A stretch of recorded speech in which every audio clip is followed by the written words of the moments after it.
Welcome to the Rock Show with the worst title since Colour Me Pop. Tonight's live guests are already favourites around the London clubs. They've sent A&R men scurrying in droves for the taxis. They've just finished a tour with the Higsons, meet and greet, the sound of angry young Canterbury. These are the Larks.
And Billy Graham. Tell me what you got against Billy Graham.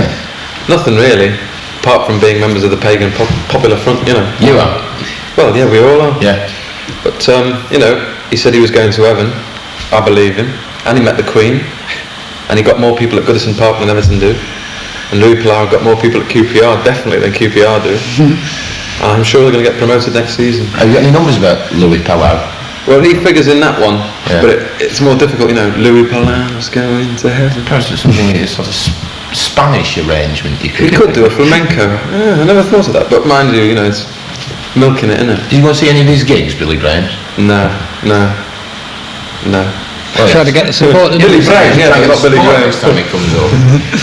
How do you react, Mark, to the description of the Larks as being nicely satirical?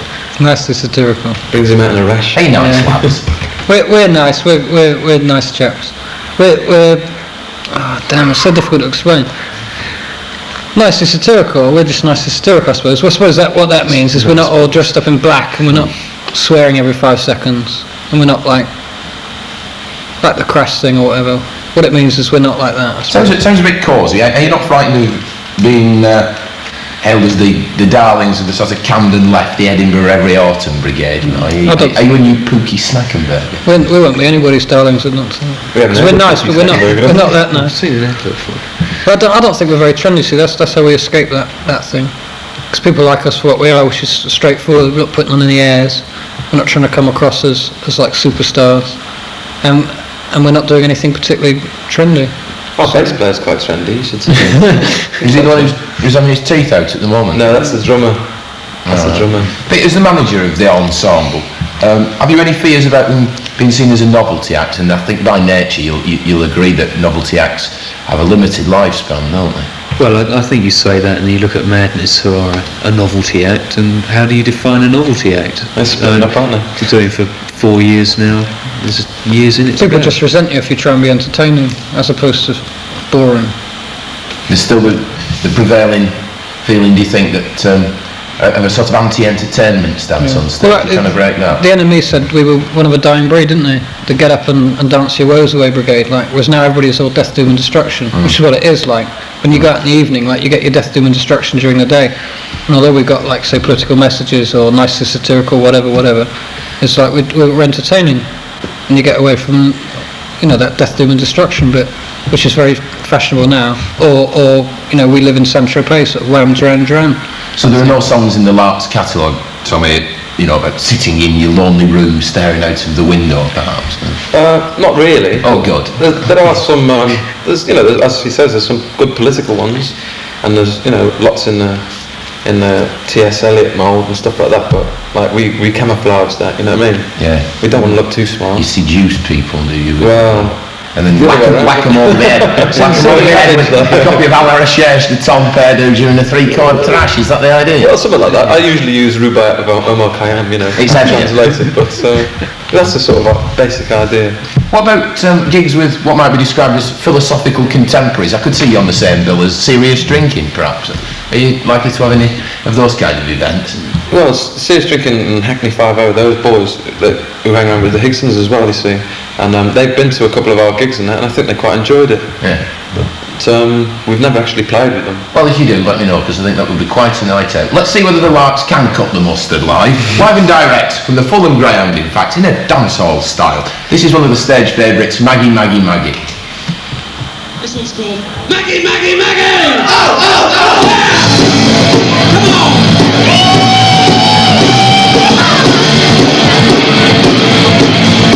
All right! Maggie, Maggie, Maggie! Oh, oh, oh! Maggie, Maggie, Maggie! Oh, oh, oh! Maggie, Maggie, Maggie! Oh, oh, oh! Maggie, Maggie, Maggie! Oh, oh, oh! Maggie, Maggie, Maggie! Maggie, Maggie, Maggie! Oh, oh,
Full marks from the Rochdale judge. Pete, as manager of the group, how do you cope financially? How do you manage to finance this band? carefully. I mean, we get paid for gigging. We're getting paid better now. None of the band take any money out. I don't take any money out, and we pay our way. Most of the time, we're making maybe 5 or 10 quid on a gig, which is not very much, but it soon mounts up. Yeah, you have like band fund, do you? Used to run a separate account for the band. And the cassette. Buy things out. Also, we did a run of 1,000 cassettes, which we sell at the gigs, which are basically paying for everything, and they make us quite a good amount of money on them. But they've run out now. And the girlfriend.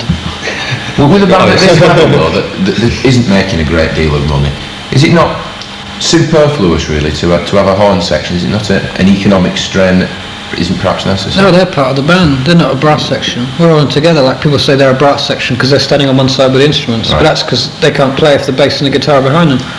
I mean, they're just in the band the same as everybody else. Like totally democratic. Like so, we were a 4-piece, and they were originally a brass section. We can concede that, can't we? Yeah. But then they came in, and it's all one big happy family now. And that's one thing that bugs you about when you see other bands and they got the little brass section perched at the back. Yeah, And like they just come on for 2 numbers and all, because it's very trendy. Isn't yeah, it? the Redskins have got a different bloody brass section at every bleeding gig, haven't they? Yes, they have. You know, and it's just a drag because like, what's that about? You know, they're not in the band, and they're using the horns. You know, they're using the horns and milking the horns Give and them more credibility. getting the benefits of it. But after the end of the day, they just pay the guy off and send him away. You know, we just don't believe in that. You know? We send ours away, but we don't pay them off. I think surely it would be easier financially if there was some interest from the record company, or more specifically, money from the record company. Have you had anybody chasing you?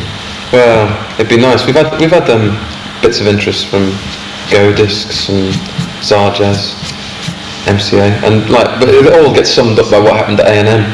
What did happen at A&M, like Mike McCormack, isn't it? He even went to see about 3 or 4 gigs, you know, and Corder from RCA, but he made a copy for himself for his personal use of that Maggie, the studio version, and said, "This is great, this." And we said, "Well, you know, give us a few quid, and you can have it. Put it out, do what you want with it, you know, but just give us a few quid." And it would have been nothing, you know, just. But he said, "Well, you've got to be kidding. If I take this through to the boss next door, he'll sack me." You know, so it's a good number. I don't know what he's on about. The problem with the major record companies is that there's too many people to please, and they're too afraid to put their money where their mouth is. The thing is, the majors tend to go for something very conservative in inverted commas, and the indies are more into the really way out things. So how about doing it we're stuck in the yourselves middle, then? aren't we? How about doing it yourselves? What is That's it? coming. We got about It's 2 weeks, haven't we? 2 or 3 weeks is break even or decision time, and then we'll push something out. And they'll be queuing up at our door. And, you know, the minute they see they can sell something, they'll be there, which is... They're just afraid to take the initial plunge themselves. So we've shown them we can sell like those 1,000 cassettes. Like when we were on tour with the Higsons, put out about 300 over 4 or 5 nights. And they go, "Wow, that's really mega impressive," you know, blah blah. You know, see you. Like they, you know, like it seems you have to do everything. Even if we were with someone, we probably have to do everything as well. So if it's not just a bit of a lark, then what do you think the Larks will be doing in 12 months' time? I suppose I should ask the manager this one. He must have the future plotted out. Well, we're going to be recording our sort of 3rd album in Sandra Pay and driving Nassau, with Robert Palmer, limousines perhaps. with- Everyone else is recording with Robert Palmer. Why I don't think you so, do it? yeah, perhaps. I think we'll still be going the way we are now. Nothing's going to change us. We've been going long enough. I think we'll Further probably get some afield, money probably. in. There's my vasectomy, that'll change me a bit. Further afield, we'll be playing by then. And presumably we'll be more financially secure, but for the time being I don't see there's going to be any great radical difference. No concept albums for the time being then, boys. Well, we're doing Corporal Pepper's Lonely Hearts Club Band. Right. When we get the money together. In Well, 1999. Catch them before they do, the Larks anyway. Christine, pass your exams. Thanks very much for having me. It's been great being back at college. Ta-ra.